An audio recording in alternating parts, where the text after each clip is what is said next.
밤은 칠흑 같았다. 도심의 불빛마저 삼켜버린 먹구름은 폭우를 쏟아내고 있었다. 한지우는 낡은 카메라를 든 채 비에 젖은 골목길을 걷고 있었다. 그의 발걸음은 무거웠고 그의 마음은 그보다 더 무거웠다. 2년 전 갑작스러운 사고로 여동생을 잃은 후 그의 세상은 흑백으로 변해버렸다. 여동생의 죽음은 여전히 그의 심장을 짓누르는 미스터리이자 지울 수 없는 죄책감이었다. 그는 사진을 찍는 행위만이 어쩌면 그 상실감 속에서 자신을 붙잡아줄 유일한 끈이라고 믿었다. 그날 밤 지우는 특별한 주제 없이 그저 빗속을 헤매고 있었다. 빗방울이 렌즈에 맺히고 번지는 모습은 그의 눈물처럼 흐릿했다. 낡은 오토바이 소리가 빗소리를 뚫고 멀리서 들려왔다. 요란한 배기음은 이내 그의 곁을 스쳐 지나갔고 빗물이 튀어 그의 바지를 적셨다. 그는 무심코 고개를 돌렸다가 희미한 가로등 불빛 아래 이상한 형체를 발견했다. 처음에는 그저 빗물에 젖은 쓰레기더미인 줄 알았다. 하지만 가까이 다가가자 그의 심장이 쿵 하고 떨어졌다. 그것은 작은 강아지였다. 젖은 털은 비에 엉겨 붙어 있었고 작은 몸은 움직임이 없었다. 분명히 죽어 있었다. 버려진 듯한 모습이었다. 녀석의 옆에는 누군가 급하게 놔두고 간 듯한 찢어진 비닐봉투가 있었다. 지훈의 눈에는 절망감이 가득했다. 어린 강아지가 이렇게 무참히 버려지고 차가운 빗속에서 홀로 죽음을 맞이했다는 사실이 그의 심장을 아프게 찔렀다. 여동생의 마지막 모습이 겹쳐 보였다. 차가운 아스팔트 위에 쓰러져 있던 작은 몸, 그리고 그 위로 쏟아지던 빗방울. 그는 그때처럼 아무것도 할 수 없다는 무력감에 휩싸였다. 그 순간 그의 시야 한 구석에서 검은 그림자가 움직였다. 빗물에 젖은 쓰레기통 옆에서 조용히 나타난 것은 길고양이였다. 녀석은 털 한 올 흐트러짐 없이 우아하게 움직였다. 녀석의 눈은 어둠 속에서도 빛나는 초록빛을 띠고 있었다. 길고양이는 죽은 강아지에게 다가갔다. 보통의 길고양이라면 경계하거나 도망갈 법한 상황이었다. 하지만 이 고양이는 달랐다. 녀석은 조심스럽게 마치 아픈 아이를 어루만지듯이 강아지의 작은 몸에 코를 비볐다. 그리고는 놀랍게도 강아지의 차가운 몸을 핥기 시작했다. 지우는 숨을 멈췄다. 믿을 수 없는 광경이었다. 죽은 강아지를 핥는 고양이. 그것은 단순한 동물의 행동이라기보다는 어떤 깊은 슬픔과 연민을 담고 있는 듯했다. 고양이의 핥는 행위는 마치 강아지의 마지막을 위로하려는 듯 혹은 어떻게든 다시 살려내려는 듯 간절해 보였다. 지우는 카메라를 들었다. 이런 장면을 놓칠 수는 없었다. 그의 손은 떨렸지만 셔터를 눌렀다. 찰칵, 찰칵. 빗소리 속에서 셔터 소리만이 크게 울렸다. 고양이는 한참을 강아지 곁에 머물렀다. 그러다 문득 고개를 들고 지훈을 응시했다. 녀석의 초록색 눈은 그의 마음을 꿰뚫어 보는 듯했다. 그 시선은 단순한 호기심이나 경계심이 아니었다. 어떤 메시지를 담고 있는 듯한 깊고 알 수 없는 눈빛이었다. 지훈은 녀석의 눈빛에서 강한 끌림을 느꼈다. 마치 녀석이 그에게 무언가를 알려주려고 하는 듯했다. 지훈은 강아지를 그대로 두고 갈 수 없었다. 녀석의 죽음이 너무나도 안타까웠고 버려진 모습은 그의 마음에 깊은 상처를 남겼다. 그는 주변을 둘러보았다. 작은 공터가 눈에 들어왔다. 그곳에 강아지를 묻어주기로 결심했다. 그는 주저앉아 흙을 파기 시작했다. 비는 여전히 쏟아지고 있었지만 그는 개의치 않았다. 그의 마음속에는 죽은 강아지에 대한 연민과 여동생에게 해주지 못했던 마지막 배려가 뒤섞여 있었다. 삽이 없었기에 손으로 흙을 파는 것은 고통스러웠지만 그는 멈추지 않았다. 고양이는 지훈의 곁을 떠나지 않았다. 녀석은 일정한 거리를 유지하며 그를 지켜보았다. 고양이의 존재는 지훈에게 묘한 위로가 되었다. 마치 녀석이 그에게 무언의 지지를 보내는 듯했다. 구덩이가 어느 정도 깊어지자 지훈은 조심스럽게 강아지를 들어 올렸다. 녀석의 몸은 차가웠고 젖어 있었다. 지훈은 강아지를 구덩이 안에 눕혔다.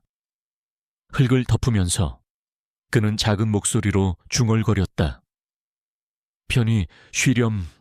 미안하다. 내가 좀 더 일찍 왔더라면. 그의 목소리는 빗소리에 묻혀 희미하게 사라졌다.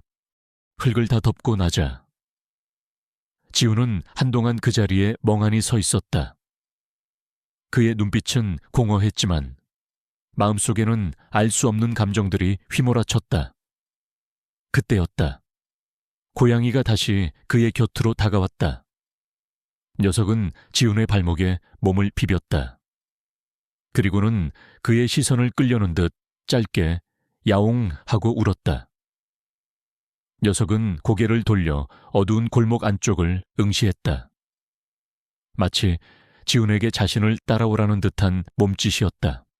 지훈은 망설였다. 이 알 수 없는 고양이가 자신에게 무엇을 보여주려는 걸까? 하지만 녀석의 눈빛에는 확신이 있었다. 단순한 호기심이 아닌 어떤 절박함이 깃들어 있었다. 그는 결국 고양이를 따라가기로 결심했다. 어쩌면 녀석이 자신에게 버려진 강아지의 죽음보다 더 큰 어떤 진실을 보여줄지도 모른다는 막연한 기대감이 그의 발걸음을 이끌었다. 골목은 점점 더 어두워지고 빗소리는 멈출 줄 몰랐다. 지훈은 몰랐다. 이 밤의 우연한 만남이 그의 잊힌 과거와 감춰진 진실을 향한 길고도 험난한 여정의 시작이 될 줄은. 그의 심장은 고통스럽게 죄어왔지만 동시에 묘한 예감에 두근거리고 있었다. 어둠 속에서 빛나는 고양이의 눈빛은 그에게 미지의 세계로의 초대장 같았다. 그는 자신이 곧 마주하게 될 진실이 무엇이든 간에 그것이 여동생의 죽음과 어떤 식으로든 연결되어 있을 것이라고 직감했다. 강아지를 버리고 간 오토바이 소리가 그의 귓가에 맴돌았다. 그것은 단순한 소음이 아니라 그를 진실로 이끄는 첫 번째 단서처럼 느껴졌다. 그날 밤 이후 지훈은 죽은 강아지와 길고양이의 잔상에서 벗어날 수 없었다. 특히 고양이의 형형한 초록색 눈빛은 그의 뇌리에 깊이 박혔다. 녀석이 그에게 무언가를 말하려는 듯했던 그 순간이 계속해서 떠올랐다. 그는 잠자리에 들었지만 깊은 잠을 이룰 수 없었다. 몽롱한 꿈속에서 그는 낯선 장면들을 보았다. 뿌연 안개 속을 헤매는 어린 소녀, 그리고 멀리서 들려오는 듯한 오토바이의 굉음. 그 소리는 2년 전 여동생이 사고를 당했을 때 들었던 소리와 섬뜩하게 닮아 있었다. 아침이 되어 눈을 떴을 때 지훈은 심장이 격렬하게 뛰는 것을 느꼈다. 꿈속의 이미지들은 너무나 생생했고 현실과 뒤섞여 혼란스러웠다. 그는 탁자에 놓인 카메라를 보았다. 어젯밤 비에 젖은 채 찍었던 사진들이 떠올랐다. 사진들을 확인해야 했다. 현상소에 맡긴 필름을 찾아와 사진을 들여다보자 그의 눈은 불안하게 흔들렸다. 흐릿한 빗방울 너머로 죽은 강아지와 그 곁을 지키는 고양이의 모습이 담겨 있었다. 그리고 한 장의 사진에서 강아지를 버리고 가는 오토바이의 뒷모습이 찍혀 있었다. 번호판은 빗물과 어둠 때문에 희미하게 보였지만 특정 지역의 번호판이라는 것을 짐작할 수 있었다. 그 사진은 단순한 기록이 아니었다. 그것은 지훈에게 무언가를 속삭이는 듯했다. 그는 여동생의 사고가 단순한 교통사고가 아닐지도 모른다는 의심을 품기 시작했다. 2년 전 경찰은 단순한 교통사고로 사건을 종결했다. 운전자는 현장에서 도주했고 아무런 단서도 찾지 못했다. 하지만 지우는 늘 석연치 않은 기분을 떨칠 수 없었다. 어젯밤의 사건은 그에게 잊었던 기억의 조각들을 하나둘씩 맞춰 나가게 했다. 그는 2년 전 여동생이 자주 가던 곳들을 다시 찾아가기 시작했다. 어쩌면 그곳에서 새로운 단서를 찾을 수 있을지도 모른다는 막연한 기대감 때문이었다. 며칠 후 지우는 여동생이 사고를 당하기 전 마지막으로 만났던 친구들을 찾아갔다.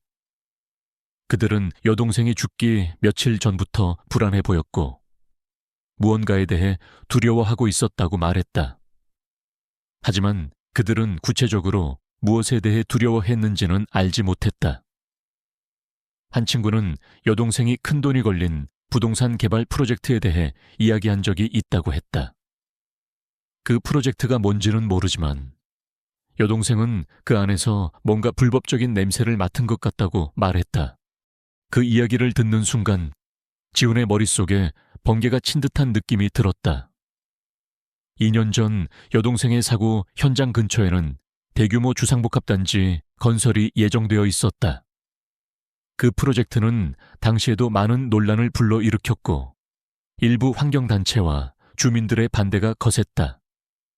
지우는 그동안 그 모든 것이 우연이라고 생각했지만 이제는 달랐다. 죽은 강아지, 버려진 오토바이, 그리고 여동생의 죽음. 이 모든 것이 거대한 그림의 일부인 듯했다. 지우는 며칠째 잠을 설쳤다. 밤마다 꿈속에서 오토바이 소리가 들려왔고 어린 여동생이 자신을 부르는 듯한 환청에 시달렸다. 그의 마음은 복잡했다. 진실을 파헤쳐야 한다는 강한 충동과 그 진실이 너무나도 고통스러울지도 모른다는 두려움이 뒤섞였다. 그의 불안한 마음을 아는지 모르는지 고양이는 다시 그의 삶에 나타났다. 어느 날 저녁 지훈이 여동생의 사고 현장 근처를 배회하고 있을 때였다. 녀석은 어둠 속에서 홀연히 나타나 그의 발목에 몸을 비볐다. 그리고는 그를 이끌고 좁은 골목길 안쪽으로 향했다. 지훈은 주저했지만 녀석의 눈빛에서 어떤 확신을 보았다. 마치 녀석이 그에게 따라와 내가 보여줄 것이 있어 라고 말하는 듯 했다. 고양이가 이끈 곳은 다 쓰러져가는 폐가였다. 흉가처럼 음침한 기운이 감돌았지만 지훈은 망설이지 않았다. 고양이가 이끄는 대로 폐가 안으로 들어섰다. 낡은 마룻바닥은 삐걱거렸고 곰팡이 냄새가 코를 찔렀다. 고양이는 녀석의 발치에서 멈춰 서서 낡은 마룻바닥 한 곳을 앞발로 긁었다. 지훈은 고양이가 가리키는 곳을 자세히 살펴보았다. 그곳에는 희미하게 긁힌 자국이 있었다. 누군가 무언가를 감추려고 했던 흔적 같았다. 지훈은 마룻바닥을 뜯어냈다. 낡은 나무 조각들이 부서지면서 먼지가 피어올랐다. 그 아래에는 작은 상자가 묻혀 있었다. 상자 안에는 낡은 수첩과 몇 장의 사진, 그리고 USB 드라이브가 들어있었다. 그의 심장은 격렬하게 뛰었다. 이 모든 것이 여동생과 관련되어 있을 것이라는 강한 예감이 들었다. 수첩은 여동생의 것이었다. 삐뚤빼뚤한 글씨로 일기처럼 쓰여 있었다. 일기장에는 여동생이 몰래 조사하고 있던 내용들이 담겨 있었다. 그리고 그 중심에는 강대호라는 이름이 있었다.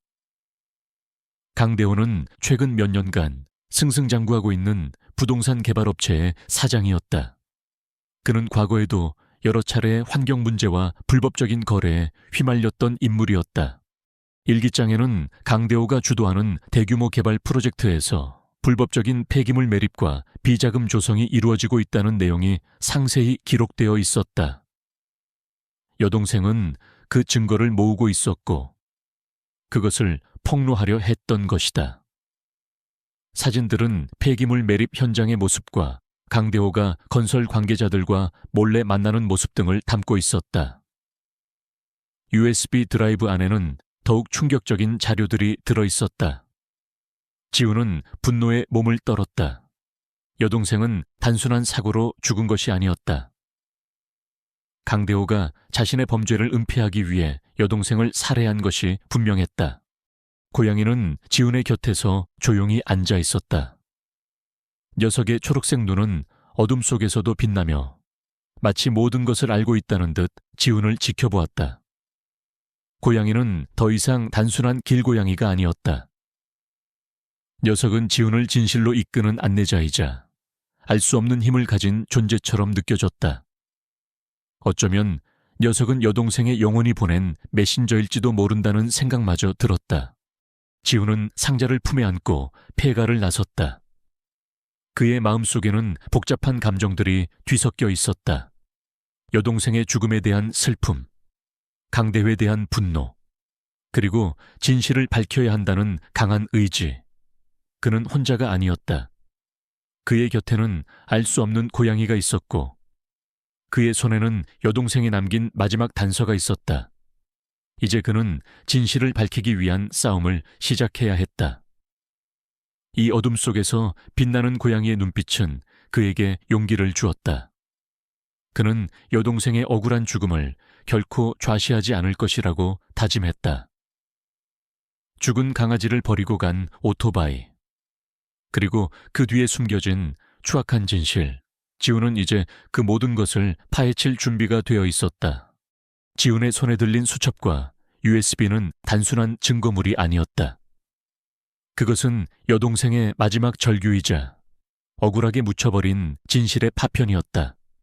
그는 밤새도록 수첩을 읽고 USB에 담긴 파일들을 분석했다.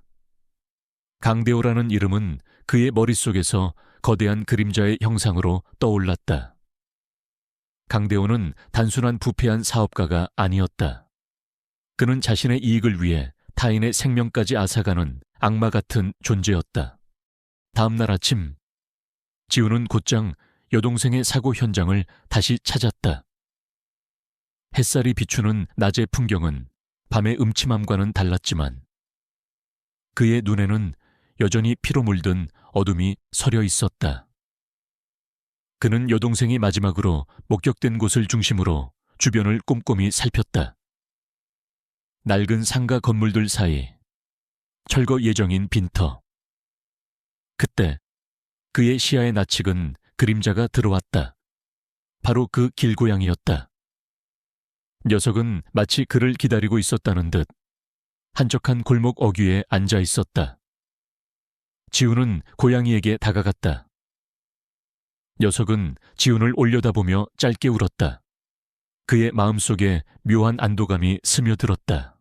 고양이가 그에게 어떤 신비로운 의미를 가지는 존재임을 확신했다. 고양이는 지훈의 앞에서 몇 걸음 앞서가며 그를 인도했다. 녀석이 멈춰 선 곳은 허름한 식당이었다. 지훈은 의아했지만 고양이가 이끄는 대로 식당 안으로 들어섰다. 낡은 식당 안에는 몇몇 손님들이 식사를 하고 있었고 늙은 주인이 홀로 주방을 지키고 있었다. 고양이는 주인의 발치에 다가가 몸을 비볐다. 주인이 고양이의 머리를 쓰다듬으며 중얼거렸다. 왔구나. 깜냥이 오늘도 손님을 데려왔네. 지훈은 깜짝 놀랐다. 고양이가 이 식당의 주인을 아는 듯했다. 지훈은 주인에게 고양이에 대해 물었다. 주인은 깜냥이가 오래전부터 이 동네를 떠도는 길고양이라고 했다. 어느 날부터인가 깜냥이가 가끔 식당에 들러 먹을 것을 얻어먹었고 가끔은 이렇게 손님을 데려오기도 한다고 했다. 이상하죠? 마치 사람이 말을 알아듣는 것 같아. 주인의 말에 지훈은 더욱 확신했다. 깜냥이는 보통 고양이가 아니었다. 지훈은 식사를 주문하고 주인과 대화를 이어갔다. 그는 조심스럽게 여동생의 이름과 사고에 대해 언급했다. 주인의 표정이 미묘하게 변했다. 주인은 여동생이 살아생전 이 식당에 자주 들렀다고 했다. 특히 사고가 나기 며칠 전에는 매일같이 왔고 늘 무언가에 대해 심각하게 고민하는 듯 보였다고 말했다. 그때는 몰랐는데 이제와 생각해보니 아마도 그 큰 공사 때문이었을 거예요. 주인은 조용히 말했다. 그 공사 참 말도 많고 탈도 많았어요. 갑자기 진행되는 것도 이상했고 주변 땅값도 이유 없이 폭등하고 냄새가 났지. 주인의 말은 지훈의 의심을 더욱 깊게 만들었다. 강대호와 그의 프로젝트는 분명 여동생의 죽음과 직접적인 연관이 있었다. 지훈은 주인에게 강대호에 대해 아는 것이 있는지 물었다. 주인은 한숨을 쉬었다. 그 사람, 무서운 사람이지. 돈 많고 힘 있는 사람이라서 함부로 입 밖에 낼 수도 없었어요. 그래도 소문은 파다했어요. 그 공사 부지가 원래는 묘지였는데 그거를 억지로 밀어버리고 지었다는 얘기도 있었고 거기서 일하던 사람들 중에 몇몇이 갑자기 사라졌다는 소문도 돌았죠. 지훈은 주인의 말에서 새로운 단서를 얻었다. 묘지, 갑자기 사라진 사람들. 이 모든 것이 강대호의 비도덕적인 행태와 연결되어 있었다. 식사를 마치고 나오자 깜냥이는 다시 지훈의 앞에서 그를 인도했다. 녀석이 향한 곳은 강대호의 건설회사 건물이었다. 번쩍이는 유리 건물은 빗물에 젖은 어둠 속에서 더욱 위압적으로 느껴졌다. 지훈은 분노와 함께 무력감을 느꼈다. 강대호는 너무나 거대한 존재였다. 하지만 그는 포기할 수 없었다. 여동생의 억울함을 밝히기 위해서라도 그는 끝까지 싸워야 했다. 지훈은 강대호의 회사 주변을 서성였다. 건물을 드나드는 사람들을 관찰하고 CCTV의 위치를 파악했다. 그는 사진작가로서의 예리한 관찰력을 이용해 작은 단서라도 놓치지 않으려 애썼다. 그때 낯선 시선이 느껴졌다. 건물의 한 창문에서 누군가 자신을 주시하고 있다는 것을 직감했다. 그는 재빨리 고개를 돌렸지만 이미 그 시선은 사라진 후였다. 경고였다. 강대호가 이미 자신의 존재를 눈치챘다는 것을 의미했다. 밤이 깊어지자 지훈은 다시 폐가로 돌아왔다. 그곳은 묘하게도 그에게 안전한 피난처처럼 느껴졌다. 그는 수첩과 USB를 다시 꺼내 들었다. 여동생의 일기장에는 강대호가 조폭 세력과 연루되어 있다는 내용도 있었다. 그리고 그들의 비밀 아지트 위치를 알아내려 했다는 기록도 있었다. 지훈은 등골이 오싹해지는 것을 느꼈다. 여동생은 혼자서 너무나 위험한 싸움을 하고 있었다. 깜냥이는 그의 곁에 조용히 앉아 있었다. 지훈은 고양이의 부드러운 털을 쓰다듬었다. 녀석의 따뜻한 온기가 그의 불안한 마음을 진정시켜 주었다. 너는 대체 누구니 왜 나를 돕는 거야? 지훈은 작은 목소리로 중얼거렸다. 고양이는 대답 대신 그의 손에 머리를 비볐다. 그날 밤 지훈은 또 다른 꿈을 꾸었다. 이번에는 꿈속에서 폐허가 된 건물이 보였다. 그리고 그 안에서 누군가 비명을 지르는 소리가 들렸다. 비명 소리는 강아지의 울음소리와 뒤섞여 희미하게 들려왔다. 그는 꿈속에서 강렬한 데자뷰를 느꼈다. 마치 자신이 이전에 이 장소에 와본 적이 있는 듯했다. 아침이 되자마자 지훈은 꿈속에서 본 폐허를 찾아 나섰다. 그의 직감은 놀랍도록 정확했다. 도시 외곽에 버려진 공장지대에서 꿈속의 건물과 흡사한 폐허를 발견했다. 건물은 낡고 허물어져 있었고 곳곳에 불법적으로 버려진 쓰레기들이 쌓여 있었다. 그는 조심스럽게 폐허 안으로 들어섰다. 퀴퀴한 냄새와 함께 차가운 공기가 그를 감쌌다. 폐허 안쪽으로 들어서자 그의 눈에 익숙한 오토바이 타이어 자국이 보였다. 어젯밤 죽은 강아지를 버리고 갔던 그 오토바이의 타이어 자국과 똑같았다. 그리고 그 옆에는 낡은 삽이 놓여 있었다. 그는 삽을 집어 들었다. 삽날에는 굳은 흙이 묻어 있었다. 지우는 주변을 둘러보았다. 한쪽 구석에서 파헤쳐진 듯한 흙더미를 발견했다. 그는 삽으로 흙을 파기 시작했다. 얼마 파지 않아. 그의 삽날에 딱딱한 것이 걸렸다. 그것은 낡은 플라스틱 상자였다. 상자 안에는 여러 개의 문서 파일과 함께 부패한 시신을 처리하는 방법에 대한 불법적인 자료들이 들어 있었다. 그리고 그 중에는 강대호의 이름이 명확히 적힌 서류도 있었다. 지우는 충격에 휩싸였다. 이 폐허는 강대호가 자신의 범죄를 은폐하기 위해 사용했던 장소임이 분명했다. 그리고 이 상자는 그가 숨기려 했던 또 다른 증거물이었다. 죽은 강아지가 발견된 곳과 멀지 않은 곳에서 발견된 이 상자는 모든 것을 연결하는 마지막 퍼즐 조각처럼 느껴졌다. 강아지를 버리고 간 오토바이의 흔적, 그리고 이 폐허에서 발견된 증거물, 모든 것이 강대호의 추악한 범죄를 가리키고 있었다. 그때 등 뒤에서 차가운 목소리가 들려왔다. 꽤 흥미로운 걸 찾았군, 한지훈 씨. 지훈은 몸을 돌렸다. 강대호였다. 그는 검은 정장을 입고 그의 뒤에는 거구의 남자들이 서 있었다. 강대호의 눈빛은 냉정했고 그의 얼굴에는 비릿한 미소가 번져 있었다. 쓸데없는 호기심은 해롭다는 걸 알려줘야겠어. 강대호의 목소리에는 위협이 담겨 있었다. 지훈은 주먹을 꽉 쥐었다. 그가 위험에 처했다는 것을 직감했다. 하지만 그는 물러설 수 없었다. 여동생의 억울함을 밝히기 위해 그는 이 지옥 같은 상황을 헤쳐나가야 했다. 그의 눈빛은 흔들림 없었다. 그는 강대호의 눈을 똑바로 응시했다. 그 순간 폐허의 어두운 구석에서 깜냥이의 초록색 눈이 번뜩였다. 녀석은 조용히, 그러나 단호하게 지훈을 지켜보고 있었다. 폐허 속에서 마주한 강대호는 예상보다 훨씬 위압적인 존재였다. 그의 눈빛은 얼음처럼 차가웠고 주변의 거구들은 위협적으로 지훈을 에워쌌다. 지훈은 순간적으로 심장이 얼어붙는 것을 느꼈지만 이내 평정심을 되찾았다. 그의 손에는 여동생의 증거물과 폐기물 서류가 든 상자가 쥐어져 있었다. 이것이 여동생의 마지막 유산이자 강대호의 죄를 밝힐 유일한 희망이었다.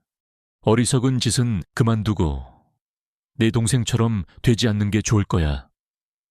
강대호의 목소리는 낮고 음산했다. 그의 경고는 명백한 위협이었다. 지훈은 주먹을 꽉 쥐었다. 여동생의 죽음은 단순한 사고가 아니라 강대호의 소행이라는 것을 확신한 순간 그의 내면 깊숙이 잠자고 있던 분노와 투지가 깨어났다.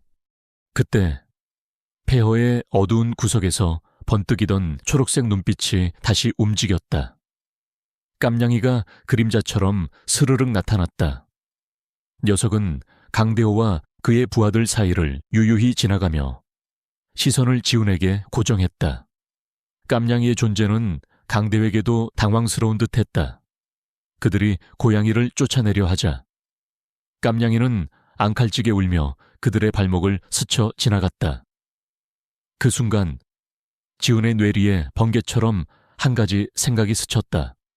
이봐, 강대호, 네가 아무리 나를 막으려 해도 진실은 결코 묻히지 않아. 지훈은 상자를 움켜쥔 채 폐허 안쪽으로 내달렸다. 그는 폐허의 복잡한 구조를 이용해 강대호의 부하들을 따돌리려 했다. 녹슨 철골과 부서진 벽돌들이 널려있는 폐허는 그의 움직임을 방해했지만 동시에 그의 도피를 돕는 미로가 되어주었다. 강대호의 부하들은 끈질기게 추격해왔다. 그들의 발소리가 폐허 안에 울려 퍼졌다. 지우는 숨을 헐떡이며 달렸다. 그의 심장은 터질 듯이 뛰었지만 그는 멈출 수 없었다. 그때 깜냥이가 그의 발치에 나타나 그를 폐허의 깊숙한 곳으로 이끌었다. 녀석이 멈춰 선 곳은 거대한 환풍구였다. 설마 이곳으로 지우는 망설였지만 다른 선택의 여지가 없었다. 그는 상자를 품에 안고 환풍구 안으로 몸을 밀어 넣었다.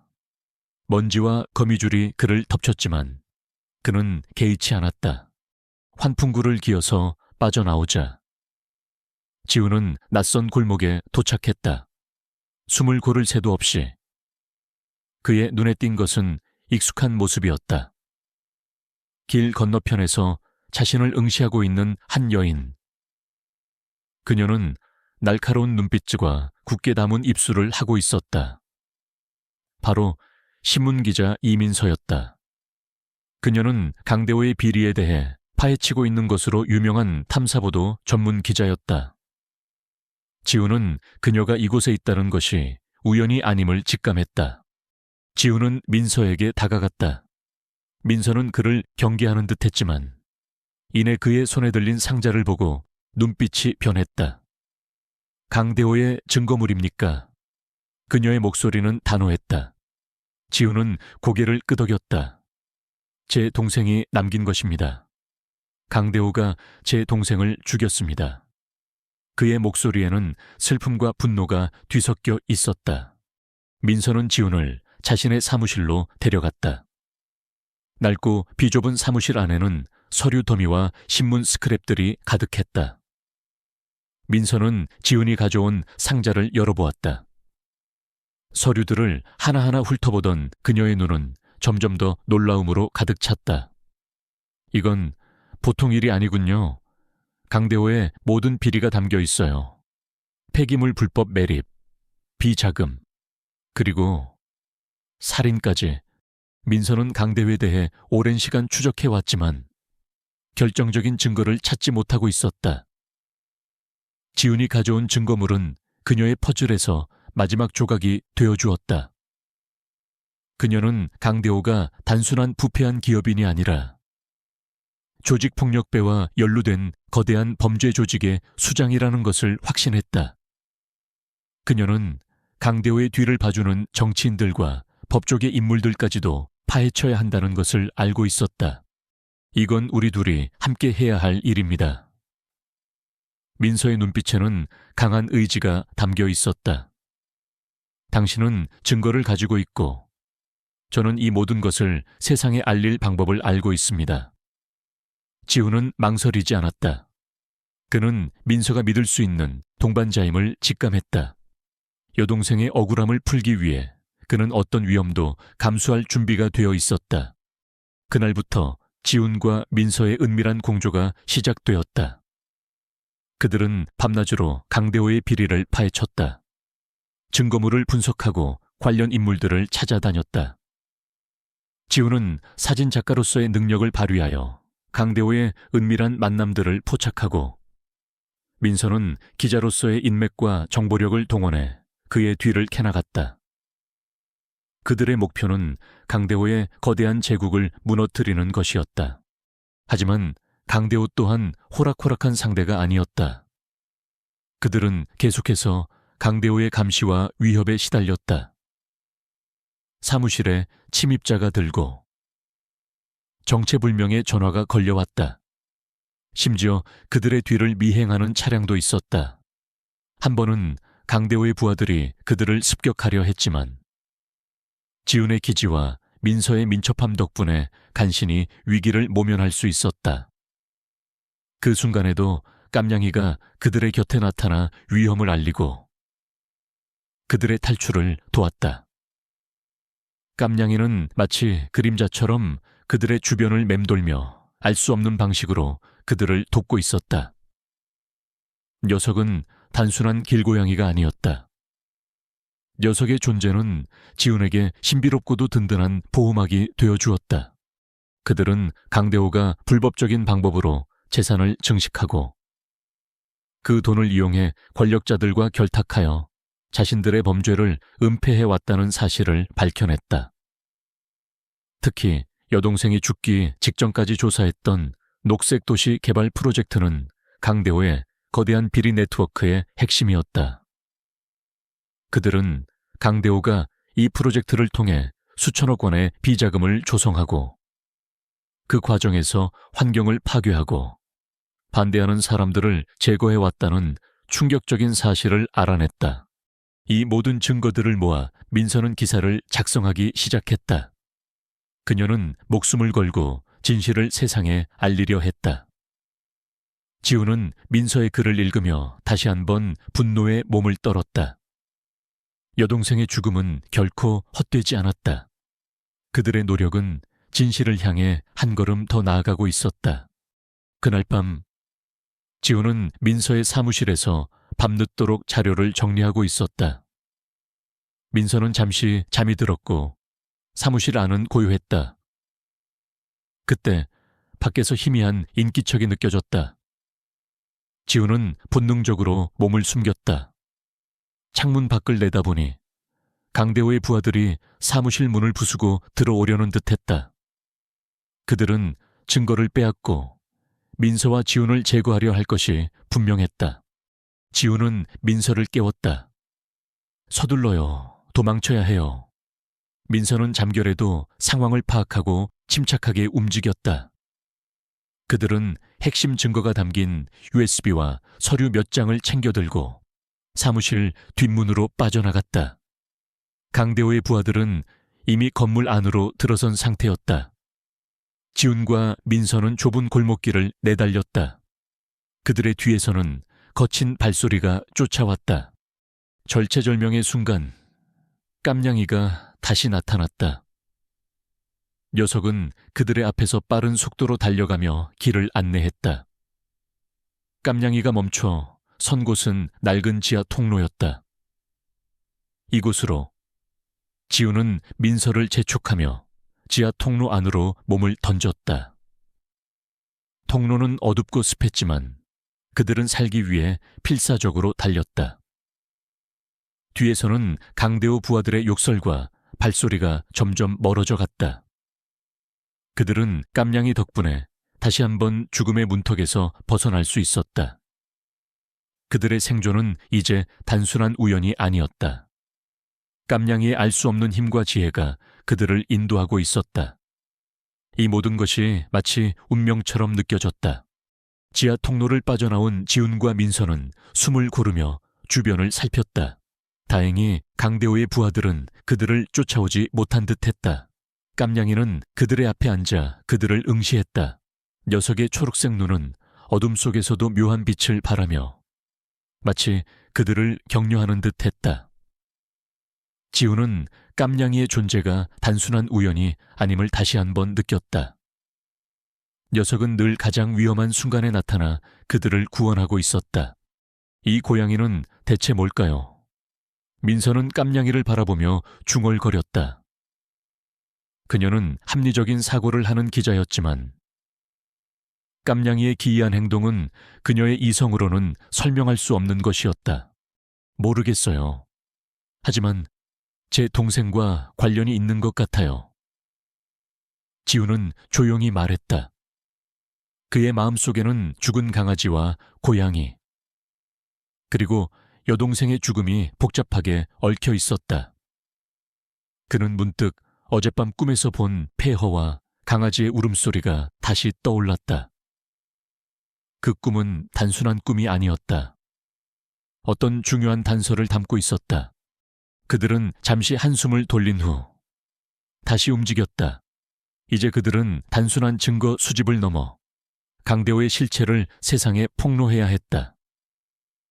민서는 자신과 연결된 언론사 선배에게 연락하여 강대호의 비리 자료들을 넘겨주기로 했다.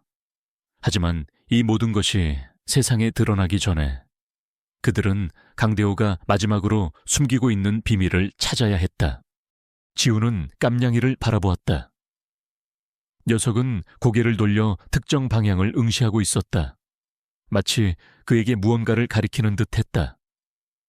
지훈은 깜냥이의 안내에 따라 발걸음을 옮겼다. 민서도 지훈의 행동을 믿고 그를 따랐다. 깜냥이가 이끈 곳은 다름 아닌 강대호가 추진했던 녹색 도시 개발 프로젝트의 부지였다. 거대한 개발 부지는 아직 공사가 시작되지 않아 황량한 폐허처럼 보였다. 그들이 부지 안으로 들어서자 깜냥이는 멈춰서서 한 곳을 응시했다. 그곳은 흙이 파헤쳐져 있는 작은 언덕이었다. 지우는 직감적으로 그곳에 무언가가 숨겨져 있음을 느꼈다. 그는 민서에게 주변을 경계해달라고 부탁하고 흙을 파기 시작했다. 삽 대신 그의 손에는 낡은 곡괭이가 들려 있었다. 흙은 단단했지만 그의 의지는 더욱 강했다. 흙을 파내려 갈수록 퀴퀴한 냄새가 코를 찔렀다. 얼마 지나지 않아 곡괭이 끝에 딱딱한 것이 닿았다. 그는 조심스럽게 흙을 걷어냈다. 드러난 것은 낡은 나무 상자였다. 상자를 열자 지우는 충격에 휩싸였다. 상자 안에는 여러 개의 동물 사체들이 들어있었다. 대부분 어린 강아지들이었다. 그 중에는 어젯밤 지훈이 묻어주었던 강아지와 똑같이 생긴 강아지의 사체도 있었다. 그 강아지들은 모두 비슷한 방식으로 죽어 있었다. 몸에 남겨진 상처, 그리고 학대의 흔적. 그것은 단순한 동물 학대가 아니었다. 상자 속에서 발견된 낡은 천 조각에는 기이한 문양이 그려져 있었다. 그리고 그 옆에는 강대호의 친필 서명이 담긴 오래된 계약서가 있었다. 계약서의 내용은 충격적이었다. 그것은 수십 년 전 강대호의 조상 대대로 이어져 온 것으로 보이는 악마 숭배 의식에 관한 계약서였다. 의식에 필요한 제물로 어린 생명들을 바쳐왔다는 섬뜩한 내용이 담겨 있었다. 그리고 계약서의 한 귀퉁이에는 희미하게 반쪽짜리 완성이라는 문구가 적혀 있었다. 지훈의 머릿속에서 모든 퍼즐 조각이 맞춰지는 듯했다. 강대호는 단순히 돈에 미친 사업가가 아니었다. 그는 대대로 내려오는 사악한 의식을 위해 어린 생명들을 희생시키고 그 대가로 부와 권력을 얻어왔던 것이다. 반쪽짜리 완성이라는 문구는 아마도 여동생이 이 사실을 알아내고 의식을 방해했을 때 생긴 것일 터였다. 여동생은 이 모든 것을 알게 되었고 그래서 강대호에게 제거당했던 것이다. 죽은 강아지는 단순한 피해자가 아니었다. 녀석 또한 강대호의 잔인한 의식에 희생될 뻔했던 존재였다. 지훈은 분노의 몸을 떨었다. 그의 눈에는 눈물이 고였다. 여동생의 죽음은 단순한 사고가 아니라 사악한 의식의 희생양을 은폐하기 위한 잔인한 살인이었다. 그는 여동생의 마지막 순간을 상상했다. 얼마나 두려웠을까? 얼마나 억울했을까? 그때 상자 속에서 희미한 빛이 새어나왔다. 빛을 따라가자 상자 바닥에 숨겨져 있던 또 다른 작은 상자가 드러났다. 그 안에는 낡은 은색 목걸이가 들어있었다. 목걸이에는 달고 다른 작은 펜던트가 달려 있었고 그 펜던트 안에는 낡은 사진이 들어있었다. 사진 속에는 어린 지훈과 그의 여동생 그리고 한 마리의 작은 강아지가 함께 찍혀 있었다. 그 강아지는 지훈이 어릴 적 잃어버렸던 자신의 반려견이었다. 녀석의 이름은 별이었다. 지훈은 숨을 멈췄다. 그의 머릿속에서 잊혔던 기억의 문이 활짝 열렸다. 그는 어릴 적 별이와 함께 강대호의 집 근처에서 놀다 길을 잃었던 적이 있었다. 그때 강대호의 할아버지가 그들을 집으로 데려갔고 별이가 사라졌던 것이다. 지훈은 그때의 충격으로 별이에 대한 기억을 무의식적으로 지워버렸던 것이다. 강대호의 조상들은 자신들의 악마 숭배 의식을 위해 어린 생명들을 제물로 바쳤고 그의 반려견 별이 또한 그 희생양 중 하나였던 것이다. 그리고 2년 전 여동생은 이 모든 사실을 파헤치다 강대호의 검은 그림자와 마주했던 것이다. 지우는 목걸이를 움켜쥐었다. 이것은 단순한 추억의 물건이 아니었다. 그것은 그의 잃어버린 과거와 여동생의 죽음을 연결하는 결정적인 단서였다. 그의 마음속에서 잠자고 있던 모든 기억들이 홍수처럼 밀려 들어왔다. 그는 어릴 적 잃어버렸던 별이가 강대호의 의식에 희생되었다는 사실에 몸서리쳤다. 그리고 죽은 강아지를 버리고 갔던 오토바이는 강대호의 부하였고 그 강아지 또한 그의 의식에 받쳐질 뻔했던 존재였던 것이다. 깜냥이가 지훈의 발목에 몸을 비볐다. 녀석의 눈빛은 따뜻했고 그의 슬픔을 이해하는 듯했다. 지훈은 문득 깜냥이가 자신을 처음 만났을 때 죽은 강아지의 몸을 핥았던 행동이 떠올랐다. 그것은 단순한 연민이 아니었다. 마치 녀석이 죽은 강아지의 영혼을 위로하고 동시에 지훈에게 이 모든 진실을 알려주려 했던 것처럼 느껴졌다. 깜냥이는 어쩌면 죽은 강아지들의 영혼이 혹은 그들의 복수를 위해 나타난 신비로운 존재일지도 모른다는 생각이 들었다. 민서는 지훈의 옆에 섰다. 그녀의 표정은 심각했다. 이건 보통 사건이 아니군요.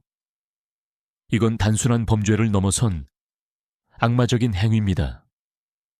그녀의 목소리에는 분노와 함께 경외심마저 섞여 있었다. 그녀는 이 모든 진실을 세상에 폭로해야 한다는 사명감을 느꼈다. 그들은 강대호가 숨긴 마지막 퍼즐 조각을 찾았다. 이제 그들은 이 모든 증거를 가지고 강대호와 맞서 싸워야 했다. 하지만 그들은 알고 있었다. 강대호는 쉽게 무너지지 않을 것이라는 것을. 그는 이미 그들의 존재를 알고 있었고 더 이상 물러설 곳이 없다는 것을 알면 더욱 위험한 행동을 할 것이었다. 지훈은 목걸이를 꽉 움켜쥐었다. 그의 잃어버린 별이와 여동생의 억울한 죽음, 이 모든 비극의 시작은 강대호였다. 그는 반드시 강대호를 심판대에 세울 것이라고 다짐했다. 그의 눈빛은 흔들림 없었다. 그의 심장은 고통으로 죄어왔지만 동시에 강렬한 복수심과 정의감으로 불타오르고 있었다. 깜냥이의 초록색 눈은 그의 결심을 아는 듯 어둠 속에서 더욱 빛나고 있었다. 강대호가 숨기고 있던 악마적인 진실이 드러나는 순간 지훈의 세상은 완전히 무너져 내리는 듯했다. 어린 시절 잃어버렸던 반려견 별이의 희생, 그리고 여동생의 죽음까지. 이 모든 비극의 중심에 강대호가 있었다는 사실은 그의 심장을 갈기갈기 찢어 놓았다. 그러나 동시에 그의 내면에서는 걷잡을 수 없는 분노와 복수심이 타올랐다. 그는 더 이상 과거의 상처에 갇혀 절망하는 지훈이 아니었다. 이제 그는 진실을 밝히고 강대호를 심판대에 세울 투사가 되어야 했다. 민서 또한 충격에 휩싸였지만 기자로서의 사명감이 그녀를 지탱해 주었다. 그녀는 이 모든 진실을 세상에 폭로해야 한다는 막중한 책임감을 느꼈다. 그녀의 눈빛은 강렬하게 빛났다. 이건 우리가 반드시 세상에 알려야 할 이야기예요. 강대호는 반드시 대가를 치러야 합니다. 그들은 강대호가 숨긴 동물 사체들이 묻힌 상자와 별이의 목걸이를 가지고 현장을 떠났다. 이제 그들에게 필요한 것은 강대호를 끌어내릴 마지막 결정타였다. 그들은 밤을 새워가며 강대호의 비리 네트워크와 악마 숭배 의식에 대한 모든 자료를 정리하고 분석했다. 강대호의 조상 대대로 이어져 온 추악한 비밀은 상상 이상으로 거대하고 잔혹했다. 그들은 강대호가 돈과 권력을 얻기 위해 수십 년간 이어져 온 의식을 통해 얼마나 많은 어린 생명들을 희생시켰는지를 알게 되었다. 민서는 언론의 기사를 배포하기 위해 준비를 마쳤다. 하지만 그녀는 알고 있었다. 이 기사가 세상에 공개되는 순간 강대호는 모든 수단을 동원해 자신들을 공격할 것이라는 것을. 그의 힘은 상상 이상이었고 그에게는 숨겨진 조직폭력배들과 부패한 권력자들이 있었다. 그들은 강대호가 이 모든 악행을 저지른 이유에 대한 추가적인 단서를 찾기 시작했다. 그리고 그 과정에서 그들은 강대호의 뒤를 봐주던 인물들이 단순한 정치인이나 법조인이 아니라 그의 조상대대로 이어져 온 악마 숭배의식에 직접적으로 연루된 자들이라는 것을 알게 되었다. 그들은 강대호와 함께 이 모든 비리를 공유하고 그의 죄를 은폐해왔던 것이다. 지우는 강대호와 최후의 대결을 펼쳐야 한다는 것을 직감했다. 그리고 그 장소는 여동생이 죽음을 맞이했던 그곳이어야 한다고 생각했다. 그곳은 모든 비극이 시작된 곳이자 진실이 드러나야 할 곳이었다. 그때 깜냥이가 지훈의 발치에 나타났다. 녀석은 고개를 들어 지훈을 응시했다. 녀석의 눈빛은 무언가를 말하려는 듯했다. 깜냥이는 지훈을 이끌고 낡은 오토바이 한 대가 주차되어 있는 골목으로 향했다. 그 오토바이는 어젯밤 죽은 강아지를 버리고 갔던 바로 그 오토바이였다. 오토바이 옆에는 낡은 스마트폰 한 대가 떨어져 있었다. 스마트폰을 집어들자 액정에 균열이 가 있었지만 전원은 켜져 있었다. 갤러리 안에는 강대호의 비리 자료와 관련된 사진들이 가득했다.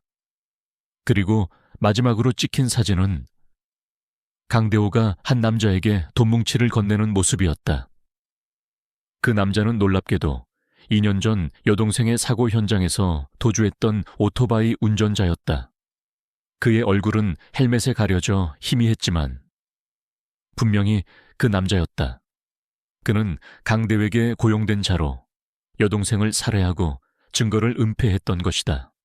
지우는 충격에 휩싸였다. 모든 것이 명확해졌다. 강대호는 자신의 의식이 방해받고 죄가 드러날 것을 우려해 여동생을 살해하고 그 증거를 은폐하기 위해 오토바이 운전자를 고용했던 것이다. 그리고 죽은 강아지는 의식의 희생양이 될 뻔했던 또 다른 증거물이었다. 지우는 스마트폰을 꽉 움켜쥐었다. 이것이 강대호의 목을 조일 마지막 증거가 될 것이었다. 그날 밤 지훈과 민서는 강대호의 봉어지, 즉 녹색도시 개발 프로젝트의 부지에서 최후의 대결을 준비했다. 그들은 경찰에 신고하는 대신 모든 증거를 가지고 언론을 통해 강대호의 죄를 폭로하기로 했다.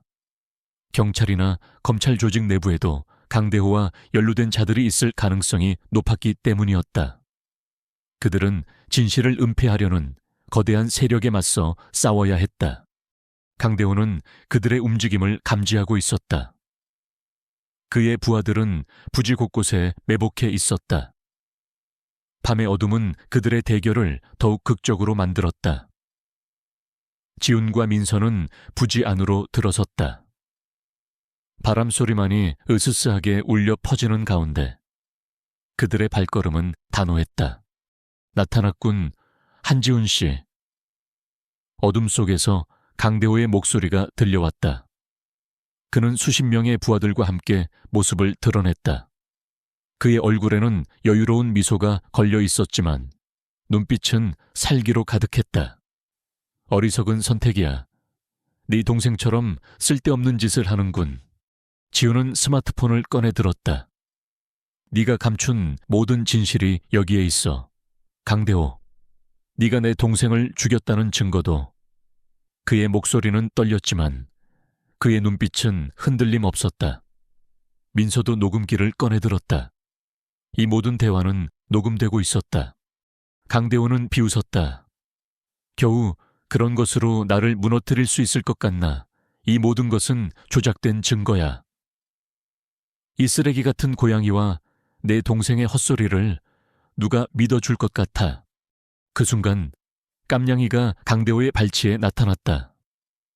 녀석은 강대호의 다리에 몸을 비비는 듯했지만 이내 날카로운 발톱으로 강대호의 발목을 할퀴었다. 강대호는 고통에 신음하며 뒷걸음질 쳤다.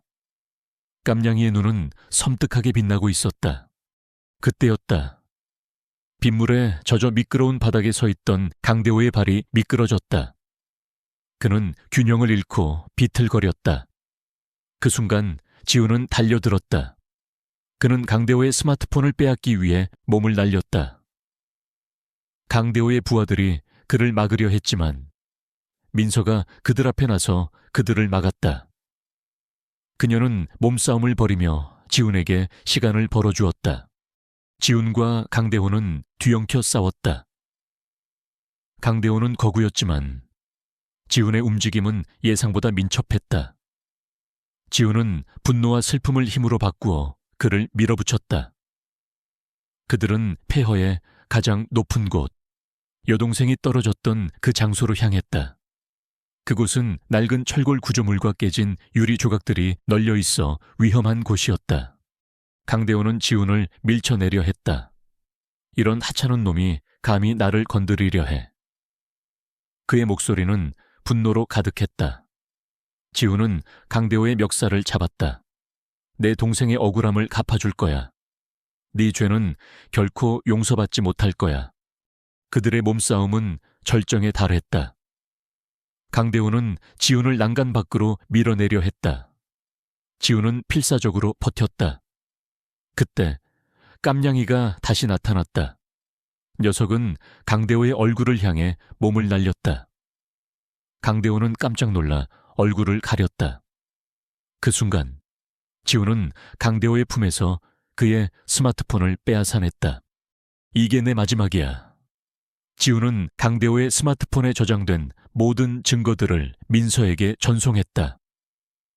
민서는 즉시 준비된 기사를 배포했다. 강대호는 분노에 휩싸였다. 감히 내까지 깨. 그는 이성을 잃고 지훈에게 달려들었다. 하지만 이미 늦었다. 강대호의 죄는 세상에 공개되기 시작했다. 그의 범죄 네트워크는 서서히 무너져 내릴 것이었다. 강대호는 절규했다. 그는 자신이 쌓아온 모든 것이 한순간에 무너져 내리는 것을 깨달았다. 그는 발버둥치며 지훈을 공격하려 했지만 지훈은 더 이상 과거의 그가 아니었다. 그는 강대호의 마지막 발악을 피해냈다. 강대호는 분노와 절망 속에서 몸부림쳤다. 그는 마지막으로 지훈에게 달려들었지만 지훈은 피했고 강대호는 균형을 잃고 그대로 난간 밖으로 추락했다. 그의 몸은 어둠 속으로 사라졌다. 묵직한 소리가 아래에서 들려왔다. 모든 것이 끝났다. 강대호는 자신의 죄에 대한 대가를 치렀다. 지훈은 숨을 헐떡이며 난간을 붙잡았다. 그의 몸은 땀과 흙으로 범벅이 되어 있었지만 그의 마음은 묘한 평화를 느꼈다. 2년 동안 그를 짓눌렀던 거대한 짐이 이제야 사라진 듯했다. 민서가 달려와 지훈을 부축했다. 그녀의 눈에는 안도감과 존경심이 뒤섞여 있었다. 깜냥이는 지훈의 발치에 조용히 앉아 그를 올려다보았다. 녀석의 초록색 눈은 여전히 신비롭게 빛나고 있었지만 그 빛 속에는 따뜻함과 위로가 담겨 있었다. 모든 것이 끝났지만 지훈은 알고 있었다. 이것은 끝이 아니라 새로운 시작이라는 것을 진실이 드러났고 그의 마음속 상처도 치유되기 시작할 것이었다. 강대호의 추락은 그의 거대한 범죄 제국을 무너뜨리는 시작이었다. 민서가 배포한 기사는 삽시간에 전국을 뒤흔들었다. 강대호의 비리, 어린 생명들을 이용한 악마 숭배 의식, 그리고 한지훈 여동생의 억울한 죽음까지 모든 것이 세상에 폭로되자 사회는 큰 충격에 빠졌다. 강대호와 연루되었던 부패한 정치인들과 법조계 인사들도 하나둘씩 그들의 죄가 드러나며 심판대에 오르게 되었다. 공권력의 개입이 시작되었고 진실을 은폐하려던 자들은 더 이상 숨을 곳이 없었다. 지훈은 한동안 폐허에 머물렀다. 그의 마음은 벅차올랐다. 복수심 때문만은 아니었다. 여동생의 억울함을 밝히고 그녀에게 정의를 찾아주었다는 사실에 대한 깊은 안도감 때문이었다. 그는 무릎을 꿇고 주저앉아 차가운 폐허의 바닥을 쓸어보았다. 이곳은 여동생이 마지막 숨을 거둔 곳이자 그들의 비극이 시작된 곳이었다. 하지만 이제 이곳은 진실이 드러난 장소, 그리고 새로운 시작을 알리는 곳이 되었다. 민서가 지훈의 곁에 다가왔다. 그녀의 얼굴에는 피로가 역력했지만 눈빛은 희망으로 빛나고 있었다. 이제 괜찮아요. 지훈 씨, 모든 것이 제자리를 찾아갈 거예요. 민서의 따뜻한 말은 지훈의 굳어있던 마음을 녹여주었다. 그는 고개를 들어 민서를 바라보았다. 그녀는 그에게 단순한 동료를 넘어선 존재였다. 그녀는 그를 믿어주었고 그의 곁에서 함께 싸워주었다. 그때 깜냥이가 지훈의 발치에 나타났다. 녀석은 조용히 지훈의 다리에 몸을 비볐다. 지훈은 깜냥이의 부드러운 털을 쓰다듬었다. 고마워, 깜냥아. 네가 아니었다면 이 모든 진실은 영원히 묻혔을 거야. 그의 목소리에는 진심 어린 감사가 담겨 있었다. 깜냥이는 대답 대신 그의 손에 머리를 비비며 야옹하고 울었다. 녀석의 초록색 눈은 여전히 신비로웠지만 이제 그 신비로움 속에는 따뜻한 이별의 인사가 담겨 있는 듯했다. 깜냥이는 갑자기 몸을 돌려 폐허의 가장자리로 향했다. 녀석은 잠시 멈춰서서 지훈을 돌아보았다. 녀석의 눈빛은 마치 작별 인사를 구하는 듯했다. 그리고는 어둠 속으로 사라졌다. 지훈은 녀석을 붙잡으려 했지만 녀석은 이미 그림자처럼 사라진 뒤였다. 그의 마음속에 아쉬움이 밀려왔지만 그는 고개를 끄덕였다. 깜냥이는 자신의 임무를 완수했고 이제는 자유롭게 떠나야 할 때가 된 것이었다. 녀석은 아마도 죽은 강아지 별이와 그의 여동생, 그리고 다른 희생된 어린 생명들의 영혼이 보낸 메신저였을 것이다. 진실을 밝히고 강대호를 심판대에 세우는 것이 녀석의 임무였던 것이다. 며칠 후 지훈은 강아지 별이의 목걸이를 들고 여동생의 납골당을 찾았다. 납골당 안은 따뜻한 햇살로 가득했다. 그는 여동생의 영정 앞에 무릎을 꿇었다. 미안해, 동생아. 이제야 모든 것을 밝혀냈어. 이제 편히 쉴 수 있을 거야. 그의 눈에서는 뜨거운 눈물이 흘러내렸다. 그는 목걸이를 여동생의 영정 옆에 놓았다. 그것은 단순한 목걸이가 아니었다. 그것은 잃어버렸던 과거와 되찾은 정의, 그리고 희생된 모든 생명들에 대한 추모였다. 지훈은 여동생의 죽음으로 인해 굳게 닫혔던 마음의 문을 서서히 열기 시작했다. 그는 다시 카메라를 들었다.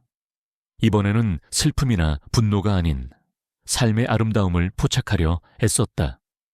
그는 도시에 숨겨진 골목길을 거닐며 소외된 사람들과 동물들의 모습을 담았다. 그의 사진은 슬픔 속에서도 희망을 이야기했고 절망 속에서도 치유의 메시지를 전달했다. 그의 작품은 많은 사람들에게 깊은 울림을 주었고 그는 사회의 어두운 면을 밝히는 사진작가로 인정받기 시작했다. 민서는 강대호 사건을 통해 유명세를 얻었지만 그녀는 자신의 명예보다는 진실을 추구하는 기자로서의 사명감을 더욱 중요하게 생각했다. 그녀는 강대호 사건 이후에도 사회의 부조리와 부패를 파헤치는 데 전념했다. 그녀와 지훈은 종종 연락을 주고받으며 서로의 삶을 응원했다. 그들은 함께 겪었던 고통과 투쟁을 통해 더욱 단단한 유대감을 형성했다. 시간이 흘러 녹색 도시개발 프로젝트 부지는 새로운 의미를 갖게 되었다. 강대호의 비리가 드러난 후 부지는 시민공원으로 조성되기 시작했다. 그곳에는 희생된 어린 생명들을 위한 작은 추모비가 세워졌다. 지훈은 종종 그곳을 찾아 추모비 앞에 꽃을 놓았다. 그곳은 더 이상 비극의 장소가 아니었다. 그것은 치유와 희망의 공간이 되었다. 어느 맑은 날, 지훈은 추모비 앞에 서 있었다. 그의 옆에는 한 마리의 작은 강아지가 재롱을 피우고 있었다. 그는 새로 입양한 강아지였다. 녀석의 이름은 새벽이었다. 새벽이는 지훈에게 새로운 삶의 의미를 가져다 주었다. 녀석은 그의 상처받은 마음을 어루만져 주었고 그에게 다시 사랑할 수 있는 용기를 주었다. 지훈은 고개를 들어 하늘을 올려다보았다. 푸른 하늘에는 솜털 같은 구름이 떠다녔다. 그는 잊히지 않는 여동생의 미소를 떠올렸다. 그녀는 이제 평화롭게 잠들었을 것이다. 그리고 별이 또한 그곳에서 평안을 찾았을 것이다. 그들의 희생은 결코 헛되지 않았다. 지훈의 삶은 완벽하게 치유된 것은 아니었다. 과거의 상처는 여전히 그의 마음에 남아 있었다. 하지만 그는 더 이상 혼자가 아니었다. 그의 곁에는 새벽이가 있었고 민서라는 든든한 동료가 있었다. 그리고 세상 어딘가에서 자유롭게 뛰어놀고 있을 깜냥이의 존재가 그에게 영원한 희망과 위로를 주었다. 그는 알고 있었다. 세상은 여전히 어둡고 잔혹한 면을 가지고 있지만 그 안에는 언제나 진실과 정의가 승리할 수 있는 희망이 존재한다는 것을, 그리고 그 희망을 찾아 나서는 용기 있는 사람들이 있다는 것을. 그의 눈빛은 고요했지만 그 안에는 흔들림 없는 믿음이 담겨 있었다.